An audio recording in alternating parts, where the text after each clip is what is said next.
Raka, Dimas, Ariel, dan Sinta sudah merencanakan pendakian ke Gunung Semeru sejak sebulan lalu. Mereka bertiga, Raka, Dimas, dan Ariel, adalah sahabat sejak SMA. Sinta baru bergabung belakangan, teman kampus Raka yang juga suka naik gunung. Meski baru 1 kali mendaki gunung tinggi, semangatnya tinggi sekali. Dia tipe orang yang terlihat lembut, tapi kalau soal alam, dia justru paling berani. Mereka tiba di Ranupani sekitar jam 8 pagi. Udara di desa itu dingin tapi segar, langit cerah tanpa awan. Sinta langsung menarik napas dalam-dalam sambil nyengir lebar. "Wah, ini baru liburan beneran," katanya. Ariel menimpali dengan gaya sok tenang. "Tenang dulu, jalanmu baru dimulai nanti naik. Sekarang masih pemanasan." Saat mengurusi Maksi di base camp, seorang bapak penjaga, usia sekitar 50-an, sesekali memperhatikan mereka. Tatapannya agak lama ke arah Sinta. Setelah berkas mereka selesai, bapak itu memberi pesan yang nadanya agak berat. Semeru ini bukan cuma soal fisik. Di sini ada aturannya, ada penunggunya. Kamu sama teman-teman jangan lewat jalur aneh-aneh. Dan kalau nanti ada yang manggil, apalagi manggil nama, jangan dijawab. Sinta spontan mengerutkan dahi. "Loh, maksudnya gimana, Pak?" Bapak itu hanya tersenyum kecil. "Pokoknya ingat saja pesannya. Nanti kalian paham sendiri." Raka berusaha mengalihkan perhatian. "Siap, Pak. Kami jalur resmi kok." Namun di antara mereka, suasana mulai terasa aneh. Pesan itu bukan kalimat yang enak didengar sebelum pendakian dimulai. Setelah persiapan selesai, mereka mulai menapaki jalur menuju Ranukumbolo. Awalnya semua terasa normal. Suara burung, hembusan angin, dan tanah kering di bawah kaki. Namun memasuki hutan setelah gerbang pendakian, suasana berubah lebih sunyi. Angin seolah berhenti, yang terdengar hanya langkah sepatu dan suara ranting patah. Di satu titik, Sinta berhenti mendadak. Kalian denger nggak?" Raka menoleh. "Dengar apa?" "Kayak ada yang manggil, si Inta Aa, gitu." Dimas langsung tertawa. "Kamu halu kali, Sin. Baru mulai loh." Tapi wajah Sinta pucat.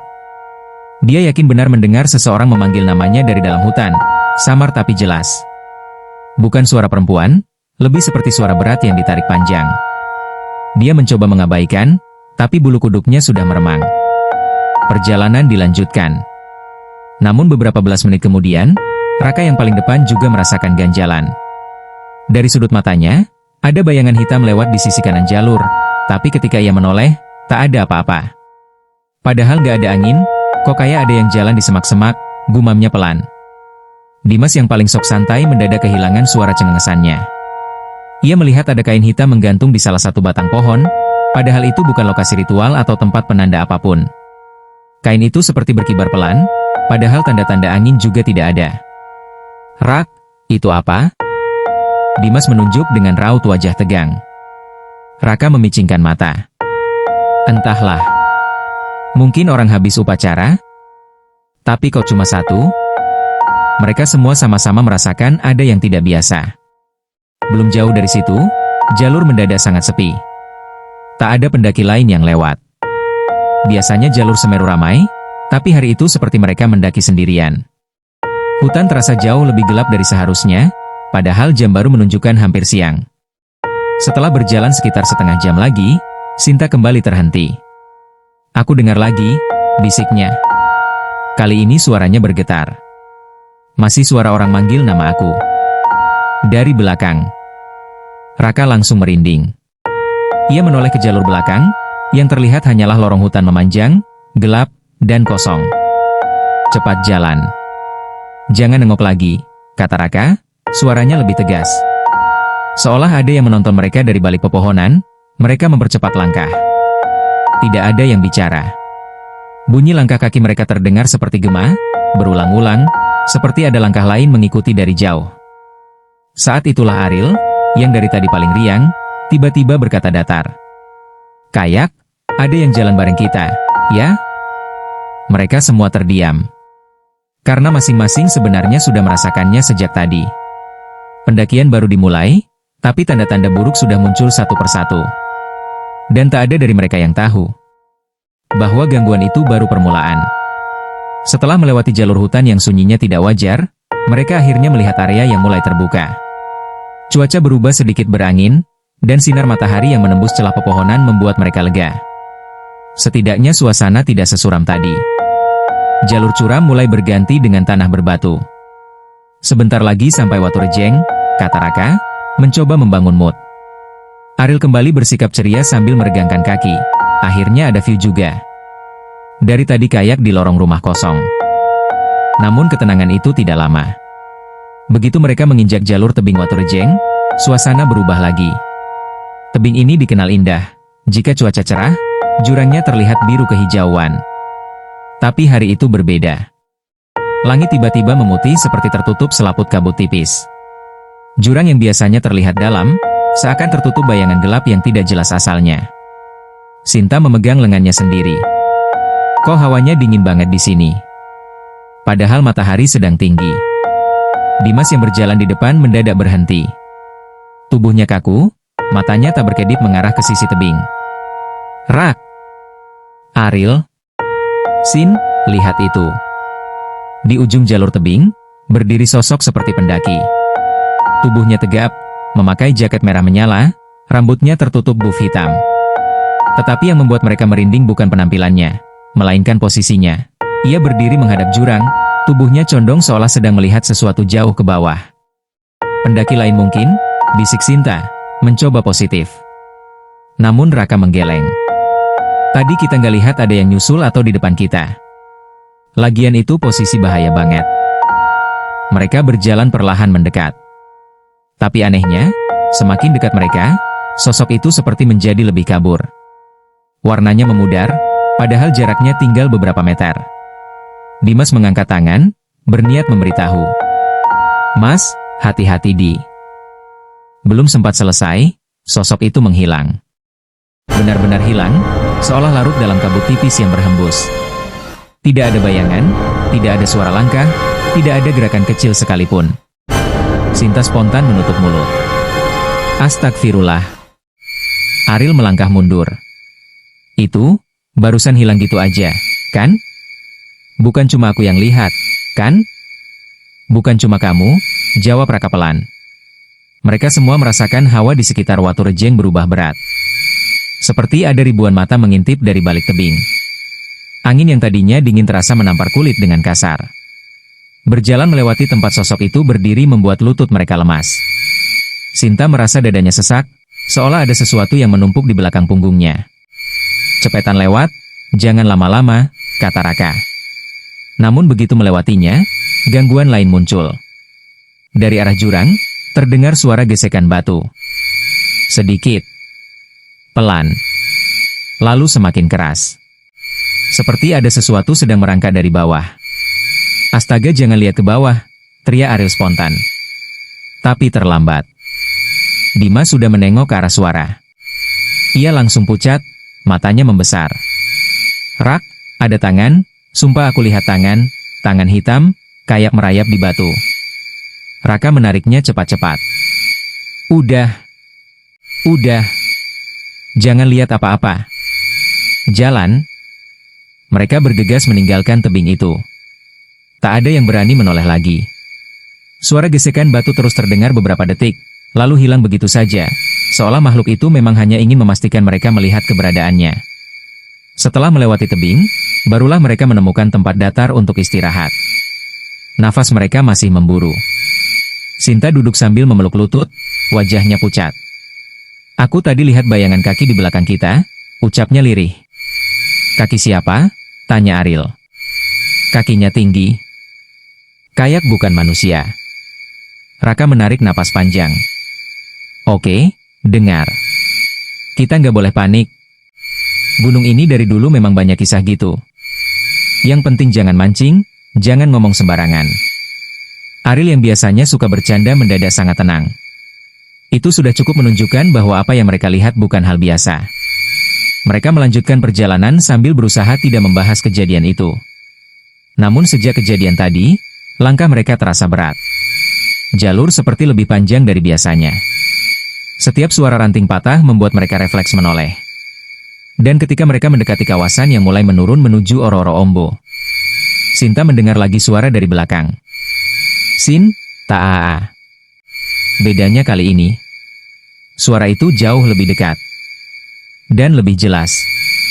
Setelah melewati Watu Rejeng dengan segala keanehannya, perjalanan menuju Oro-Oro Ombo terasa jauh lebih berat dari biasanya. Suara-suara kecil dari hutan seperti mengikuti langkah mereka. Kadang terdengar gerisik dedaunan, kadang seperti bisikan jauh yang tidak jelas kata-katanya. Namun tidak ada dari mereka yang berani membahasnya lagi. Saat akhirnya Oro-Oro Ombo terbentang luas di depan mata, mereka semua mendadak berhenti. Hamparan bunga verbena ungu yang biasanya cantik terlihat gelap kecoklatan seolah sedang murung. Biasanya angin bertiup lembut di padang ini, tapi kali ini udara seperti mati. Tidak ada gerakan. Tidak ada suara serangga. Hening, tetapi bukan hening yang menenangkan. Biasanya ramai suara pendaki, gumam Aril, menatap sekeliling. Raka mengangguk pelan. Iya, harusnya ada yang berpapasan. Dimas menelan ludah. Kayak kita masuk waktu yang beda, ya? Jangan mulai ngomong aneh-aneh, potong Raka. Mereka mempercepat langkah melewati padang. Entah kenapa, setiap melewati area terbuka, Sinta merasakan seperti ada yang memperhatikannya dari kejauhan. Bukan satu, tapi banyak. Seperti puluhan mata duduk di balik kabut tipis yang muncul di ujung padang. Setelah hampir 1 jam berjalan, mereka mulai menuruni jalur menuju Ranukumbolo. Dari kejauhan, air danau itu terlihat tenang seperti kaca. Cahaya sore membuat permukaannya memantulkan langit, memberikan pemandangan indah yang biasanya menenangkan hati setiap pendaki yang melihatnya. Tetapi sore itu, pemandangannya terasa berbeda. Raka adalah yang pertama menyadarinya. Kok warna airnya pucat, ya? Biasanya lebih biru. Dimas mengangguk. Iya. Dan lihat, kayak ada kabut tipis yang muter di tengah danau. Mereka tiba di tepi Ranukumbolo ketika matahari hampir menyentuh garis bukit. Setelah menurunkan carrier dan membuka tenda, Sinta berjalan ke bibir danau untuk mencuci muka. Ia jongkok, menadahkan kedua tangannya ke air, lalu berhenti. Air danau terasa dingin, terlalu dingin. Bahkan lebih dingin dari udara sore itu. Saat ia melihat pantulan wajahnya di permukaan air, Sinta mendadak membeku. Di sebelah wajahnya, ada wajah lain. Wajah pucat seorang perempuan dengan rambut panjang menutupi setengah muka, dan mata hitam tanpa kelopak menatap lurus padanya dari dalam air. Sinta terlonjak mundur sambil menjerit kecil. Astagfirullah. Raka yang sedang merapikan tenda langsung menghampiri. Kenapa? Ada yang di air. Apa? Wajah perempuan. Di sebelah muka aku. Raka buru-buru menatap ke permukaan air, tapi yang terlihat hanya pantulan langit oranye dan bayangan dirinya sendiri. Tidak ada wajah lain. Sinta, mungkin kamu capek, ujar Raka pelan, mencoba meredakan ketegangan. Enggak Rak, aku lihat jelas banget. Raka tahu Sinta tidak mungkin berbohong soal hal begitu. Tetapi ia juga tidak mau membuat keadaan semakin tegang. Tak lama kemudian, Dimas dan Aril datang sambil membawa bahan masak. Ada apaan? Tanya Aril. Sinta kaget tadi. Tapi sudah, gak apa-apa, jawab Raka cepat. Mereka memasak makan malam seadanya, namun suasana makan tidak benar-benar nyaman. Api kompor terdengar lebih keras dari biasanya. Angin dingin mulai turun dari bukit. Tetapi suara-suara malam yang biasanya terdengar, serangga, burung kecil, atau gemerisik air, tidak ada sama sekali. Setelah selesai makan, mereka duduk diam menghadap danau. Cahaya bulan separuh muncul pelan-pelan di balik bukit. Indah memang, tapi entah kenapa, danau itu justru terlihat seperti mata besar yang sedang mengawasi mereka dari kejauhan. Beberapa menit kemudian, sesuatu yang tidak mereka harapkan kembali terjadi. Dari tengah danau, terdengar suara sesuatu yang jatuh ke air. Plung. Pelan, tapi jelas. Gimana bisa ada yang jatuh? Orang gak ada perahu juga, bisik Dimas. Raka berdiri, mengamati permukaan air. Mungkin ikan besar? Tapi suaranya kayak, berat, timpal Sinta. Belum selesai mereka menerka-nerka, suara itu terdengar lagi. Plung. Plung. Kali ini lebih cepat, seperti ada seseorang berjalan di permukaan air lalu tenggelam satu persatu. Dari kejauhan, terlihat riak kecil yang bergerak menuju tepi danau, ke arah mereka. Bukan riak biasa, tetapi seperti jejak langkah manusia di air. Rak, itu, apa? Suara Ariel mulai bergetar. Raka tidak bisa menjawab. Ia hanya mundur perlahan sambil memberi isyarat agar yang lain juga mundur. Riak itu semakin dekat, tapi berhenti sekitar 5 meter dari tepi. Tiba-tiba terdengar suara perempuan menangis lirih dari balik pepohonan. Sinta menutup telinganya spontan. Itu suara yang aku dengar di hutan tadi, suaranya sama. Anehnya, suara tangisan itu tidak berasal dari satu arah saja. Kadang terdengar dari sebelah kiri, lalu pindah ke kanan, lalu tiba-tiba terdengar dari belakang mereka. Seolah ada lebih dari satu sosok yang menangis. Mas, aku nggak mau malam di sini, bisik Sinta ketakutan.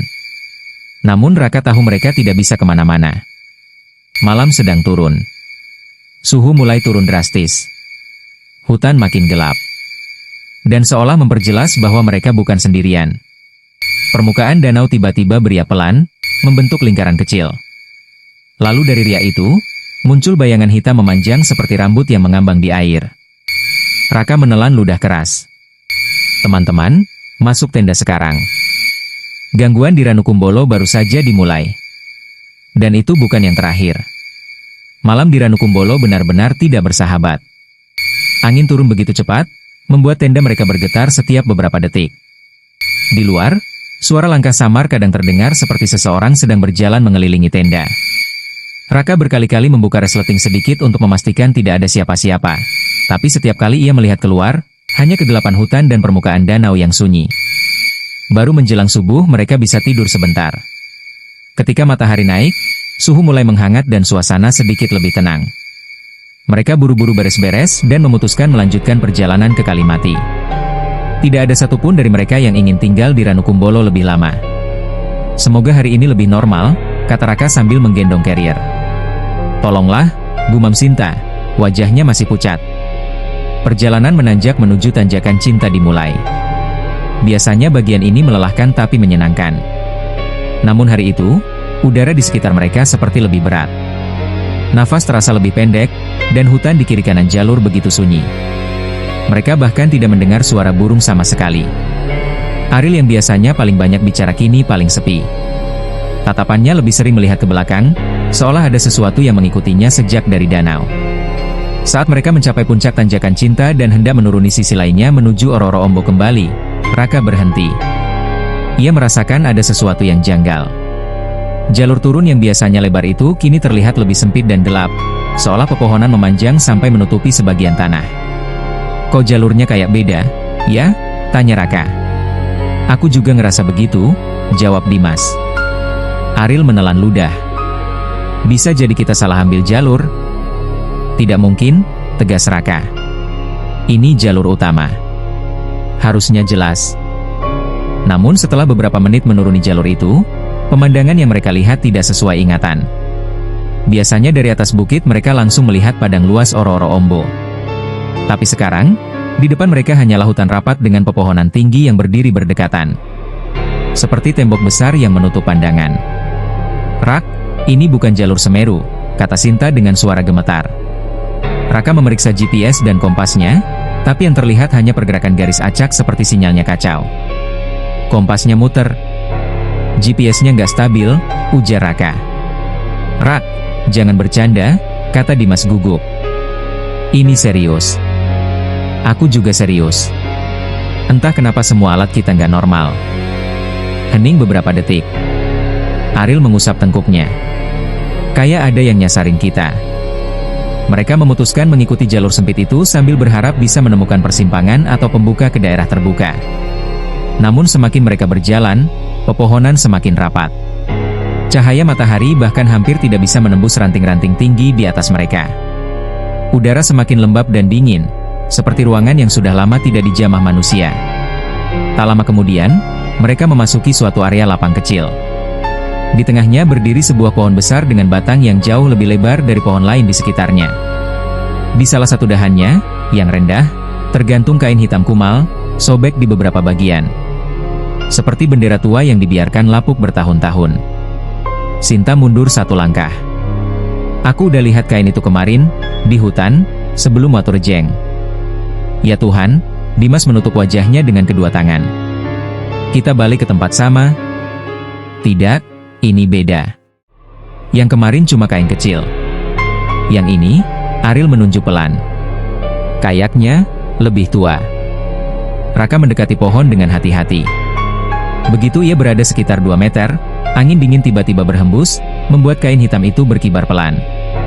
Namun yang membuat mereka serempak mundur adalah suara yang terdengar tepat setelahnya. Sebuah suara berat, seperti hembusan nafas panjang dari balik pohon. Sinta teriak kecil. Dimas hampir terpeleset mundur. Ariel sudah menggenggam bahu Raka erat-erat. Rak, itu, suara apa? Aku nggak tahu, jawab Raka pelan. Tapi jangan dekat-dekat pohon itu. Ketika mereka hendak berbalik untuk melanjutkan jalur lain, tiba-tiba muncul sosok tinggi dari balik batang pohon raksasa itu. Tubuhnya gelap, tingginya lebih dari 2 meter, bentuknya menyerupai manusia tapi terlalu kurus. Kepalanya memanjang, dan wajahnya kabur. Seperti tertutup kabut tipis yang terus bergerak. Tidak ada mata, hidung, atau mulut yang jelas. Hanya bentuk samar dengan aura menekan yang membuat dada mereka sesak. Ariel hampir tidak bisa bicara. Apa? Itu, manusia? Bukan. Jawaban Raka sangat jelas, sangat cepat. Makhluk itu berdiri diam. Tidak bergerak. Tapi mereka semua merasa seolah sosok itu sedang mengamati mereka dari dalam kabut di wajahnya. Tiba-tiba, dari balik pepohonan, terdengar suara ranting patah. Prak! Semua menoleh dengan kaget, dan Ariel tidak ada di tempatnya. Sial! Ariel? Di mana Ariel? Teriak Raka. Ariel? Panggil Sinta panik. Tidak ada jawaban. Hanya gema suara mereka yang terpantul di antara pepohonan. Dalam hitungan detik, mereka kehilangan salah satu anggota kelompok. Hilang begitu saja, tanpa suara. Raka mencoba mengatur nafas, meski wajahnya pucat. Jangan panik. Kita cari dia. Tapi jangan teriak lagi. Kenapa? Bisik Sinta. Takutnya, yang datang bukan Ariel. Sosok tinggi itu masih berdiri di dekat pohon besar. Tidak bergerak sama sekali. Namun entah mengapa, jaraknya terasa semakin dekat. Raka menarik Sinta dan Dimas menjauh pelan-pelan. Kalau kita tetap di sini, kita bertiga bisa ikut hilang. Kita cari jalur keluar dulu, baru cari Ariel. Tetapi bahkan ketika mereka berjalan mundur, suara seseorang tiba-tiba terdengar dari dalam hutan. Suara Ariel. Tapi suaranya datar, dan datang dari 2 arah. Kiri dan kanan. Bersamaan. Raak. Suara dari hutan itu masih bergema. Raka, aku di sini. Raka, tolong. Dari kiri. Dan dari kanan. 2 suara Ariel, yang sama persis. Sinta memegang lengan Raka erat-erat sampai kukunya menancap. Rak, itu bukan suara Ariel yang beneran, kan? Raka mengangguk pelan, meski wajahnya sendiri pucat. Iya. Itu bukan dia. Jangan dihiraukan. Dimas menyeka keringat dingin di pelipisnya. Kalau gitu, Ariel yang asli di mana, Rak? Dia diseret sesuatu? Diangkat sesuatu? Kita harus cari dia. Tenang. Raka menatapnya tajam. Kalau kita panik, kita bertiga juga ikut hilang. Tapi ucapan itu belum sempat menenangkan siapapun, ketika tiba-tiba terdengar suara berat dari belakang pohon raksasa tempat sosok tinggi itu berdiri diam. Suara itu bukan suara manusia. Seperti gesekan napas dan dengusan hewan buas, bercampur suara orang sekarat. Hai rerer hahaha, hai rerer hahaha. Raka tahu mereka tidak bisa tetap diam di tempat. Kita mundur perlahan. Jangan membelakangi pohon itu. Mereka bertiga berjalan mundur sambil menjaga pandangan. Sosok tinggi itu masih tidak bergerak, tapi tekanan udaranya terasa makin kuat, seperti makhluk itu makin sadar dengan keberadaan mereka. Tiba-tiba, Raka, aku di belakang pohon ini. Kali ini suara itu hanya satu. Lebih natural. Lebih mirip Ariel yang sebenarnya. Sinta tersedak napas.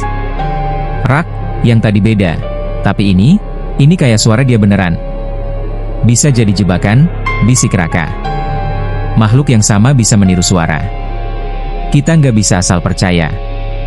Dimas menggertakkan gigi, mata merah menahan cemas. Tapi kalau itu Ariel beneran dan kita tinggalin? Nggak ada waktu, Rak. Raka menimbang cepat. Situasi terlalu buruk. Hutan terasa seperti labirin hidup yang bisa menelan siapapun tanpa jejak. Ia mengambil keputusan paling berani dan paling berbahaya malam itu. Kita cek. Tapi, Raka menekankan, individu. Aku saja yang maju. Kalian tetap di sini. Kalau ada yang aneh, kalian lari. Enggak. Sinta menahan bahu Raka. Jangan tinggalin kami. Kalau kita maju bertiga, kita bertiga hilang, ujar Raka tegas. Aku maju sendiri. Raka melangkah pelan ke arah pohon besar. Ia memanggil pelan. Ariel, kalau kamu dengar, kasih suara lagi. Hening 1 detik. 2 detik. 5 detik. Lalu sebuah feedback suara muncul, pelan tapi jelas. Raka, aku di bawah. Di bawah? Raka mengarahkan senter ke akar besar pohon raksasa, dan saat cahaya menyapu sisi kiri, ia melihat sesuatu yang membuat darahnya seolah membeku. Ada sepatu Ariel, sepatu coklat tua dengan tambalan kecil di ujungnya, menyembul sedikit dari celah akar besar. Sinta langsung menangis. Astagfirullah. Ariel. Dimas hampir melompat maju. Dia ketiban akar. Keselip? Kita tarik sekarang. Tunggu. Raka menahan keduanya dengan tangan gemetar. Karena semakin senter diarahkan, semakin jelas bahwa bukan hanya sepatu yang terlihat. Ada bagian kaki Ariel. Betisnya. Celana training yang sama yang ia pakai pagi tadi. Tapi, tidak bergerak sama sekali. Ariel, suara Raka pecah. Lampu senter bergerak sedikit ke arah atas betis. Dan saat itulah Raka sadar sesuatu. Kaki itu tidak sedang terjepit akar. Bukan tersangkut. Bukan terperosok. Kaki itu sedang ditarik masuk ke dalam lubang gelap di antara akar. Seolah ada ruang kosong, atau terowongan, atau sesuatu yang menyeretnya dari bawah tanah. Dan dari dalam kegelapan celah akar itu, terdengar lagi suara Ariel. Tapi kali ini suaranya berubah. Pecah. Tidak natural. Seperti dua suara menumpuk jadi satu. Raak, tolong, aku, bukan, di sini. Suara itu bergetar. Tersendat. Tidak selaras. Dimas dan Sinta hampir muntah ketakutan. Raka perlahan mundur. Itu, bukan Ariel. Saat kata-kata itu keluar, sepatu dan kaki Ariel yang tadinya terlihat, ditarik masuk dengan kecepatan tak logis. Beletak. Akar besar bergetar, tanah di bawah pohon menggulung seperti perut makhluk hidup. Sinta menjerit dan menutupi mata. Dimas jatuh terduduk sambil mengucap takbir berulang-ulang.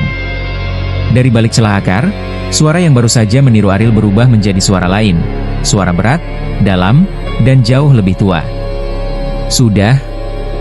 Dia. Pulang. Tiba-tiba, pohon besar itu mengeluarkan suara seperti napas raksasa. Ruh.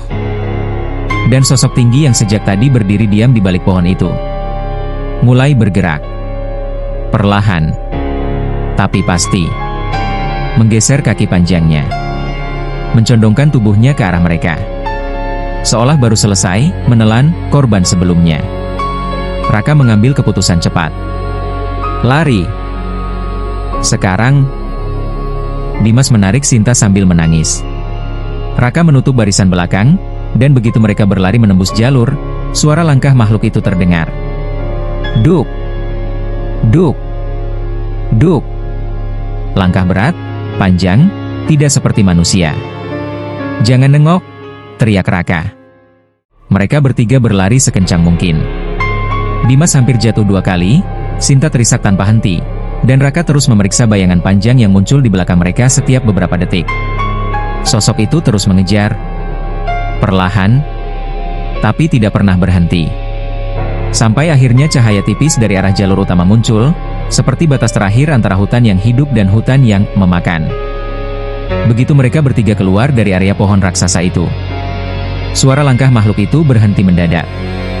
Hutan kembali sunyi. Terlalu sunyi. Sinta memeluk Raka sambil terseduh. Ariel? Ariel hilang. Ariel? Oh Tuhan. Ariel? Raka menggigit bibirnya keras sampai terasa darah.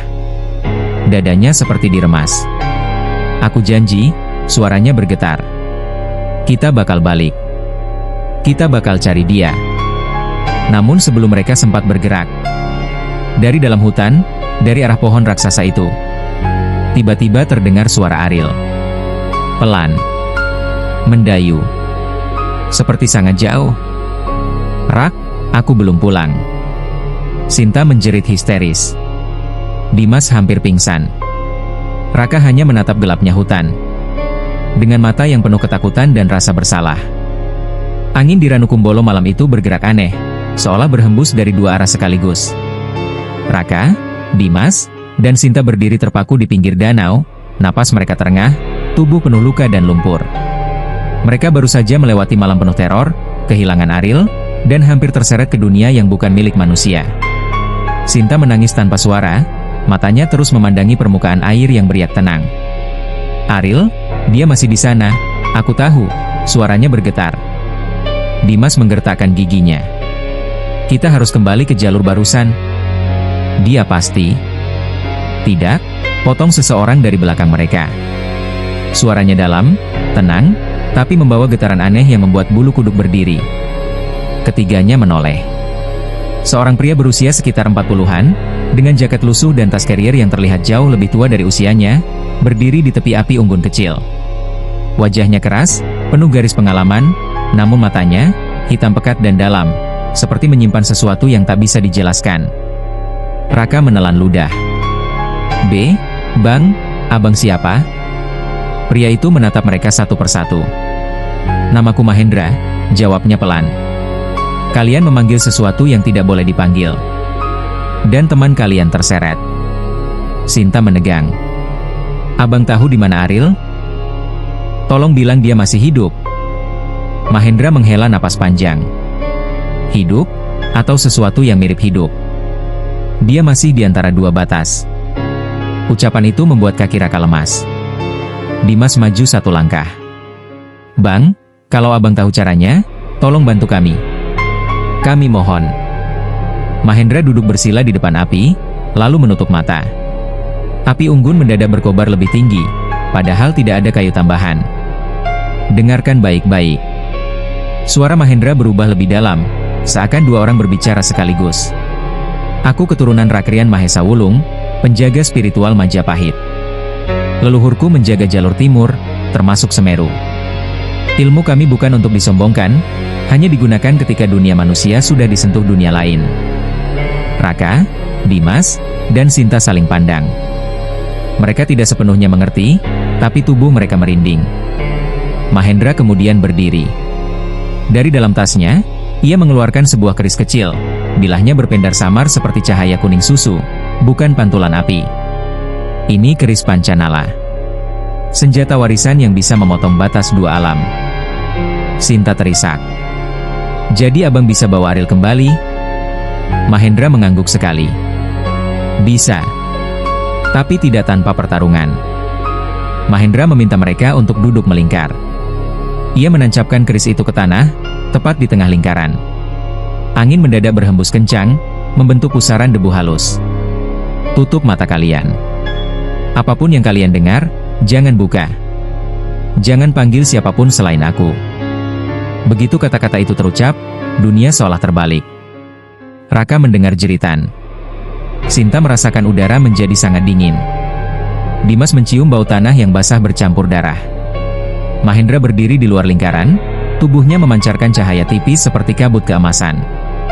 Aku menembus batas, gumamnya lirih, lalu langkahnya menghilang. Benar-benar hilang, seolah ditelan kabut. Detik menjadi menit. Menit berubah seperti jam. Sinta mulai panik. Bang Mahendra? Tiba-tiba, terak-ak. Suara mengerikan bergema dari balik tebing. Kemudian terdengar benturan keras, seperti dua makhluk raksasa saling bertabrakan. Dimas menutup telinganya. Ya Tuhan, itu apa? Sebuah suara mengamuk, berat dan bergema dari dua dunia sekaligus. Dia milik kami. Di dunia lain, Mahendra berdiri di tengah hutan yang sama, tapi warnanya berbeda. Segalanya kelabu, seperti dicuci dari warna. Aril tergantung di udara, tubuhnya dipegang oleh sosok besar hitam. Tubuhnya memanjang seperti bayangan yang tak punya bentuk pasti. Kembalikan dia, ucap Mahendra dingin. Sosok itu tertawa retak. Dia datang mengikuti kami, dia memanggil, dia berani melihat wajah kami. Mahendra mengangkat keris. Cahaya emas menyala lebih terang, membelah kabut. Aku pewaris Majapahit. Penjaga batas. Dan aku tidak meminta. Pertarungan itu tidak seperti manusia berkelahi, lebih seperti dua energi purba yang saling menabrak. Mahendra meraung, mendorong kerisnya tepat ke pusat bayangan. Kembalilah ke alammu. Cahaya emas meledak. Bayangan itu hancur menjadi serpihan hitam yang terbawa angin. Tubuh Aril jatuh, dan Mahendra menangkapnya sebelum menyentuh tanah. Kau kembali bersamaku, nak. Di dunia nyata, lingkaran cahaya tiba-tiba pecah. Raka dan yang lain terpental beberapa meter. Tanah bergetar. Lalu, tubuh Mahendra muncul kembali dari balik kabut, menjunjung Aril yang tak sadarkan diri. Sinta menjerit bahagia. Aril. Raka membantu membawa Aril ke tanah. Dimas memeriksa napasnya. Dia hidup. Sumpah, dia hidup. Aril membuka mata perlahan, suaranya serak. Aku, lihat kalian, gelap, tapi ada cahaya. Mahendra tersenyum tipis. Kau sudah melewati batas, nak. Jangan pernah mencoba melihat lagi. Raka mendekat ke Mahendra. Bang, terima kasih. Kami nggak tahu mau balas apa. Mahendra hanya menggeleng. Tolong ingatkan pendaki lain. Beberapa jalur bukan untuk dilalui manusia biasa. Lalu ia memasukkan kembali kerisnya dan bersiap pergi. Sinta memanggilnya. Bang, abang mau kemana? Mahendra hanya menjawab sambil berjalan menjauh. Aku masih punya tugas menjaga batas. Dan dalam hitungan detik, sosoknya hilang di telan kabut Semeru. Aril dipapah menuju tenda. Mereka menyalakan api, menangis, tertawa, dan bersyukur. Teror itu meninggalkan luka. Tapi mereka selamat. Semua 4 orang kembali bersama. Esok pagi, mereka turun gunung dengan langkah gemetar tapi hati penuh lega. Gunung Semeru kembali sunyi. Seolah tak pernah terjadi apa-apa. Pagi itu, matahari muncul perlahan di balik punggungan Semeru, memecah dingin yang membeku sejak malam penuh teror itu.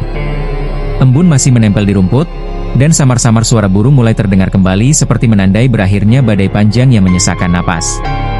Raka, Dimas, dan Sinta duduk di dekat tenda darurat yang dibuat oleh tim SAR. Wajah mereka pucat, mata sembab, namun semuanya sudah kembali lengkap. Aril, yang semalam nyaris hilang selamanya di dunia yang tak bisa dijangkau manusia biasa, kini berbaring berselimut tebal. Tubuhnya lemah, tapi napasnya teratur. Setiap tarikan napas itu terdengar seperti keajaiban.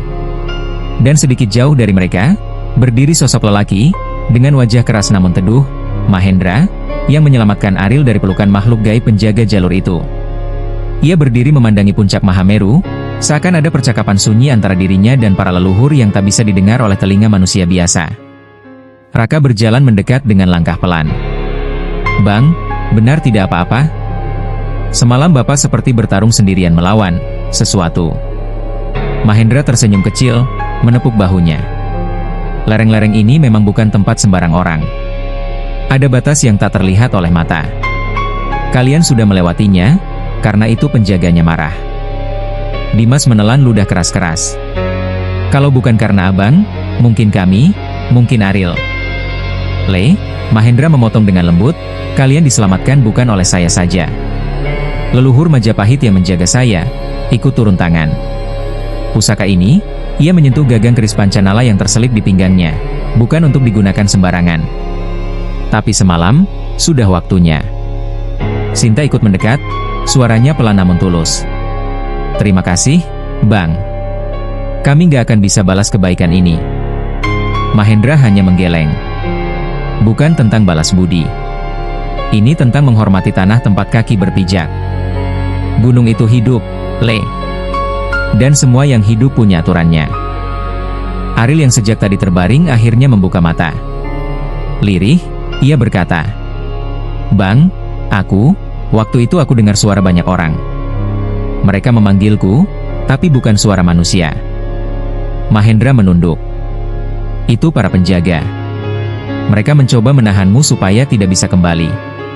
Tapi kamu masih punya ikatan kuat dengan 3 temanmu ini. Suara mereka lebih keras daripada panggilan dunia lain. Itu yang membuatku bisa menarikmu kembali.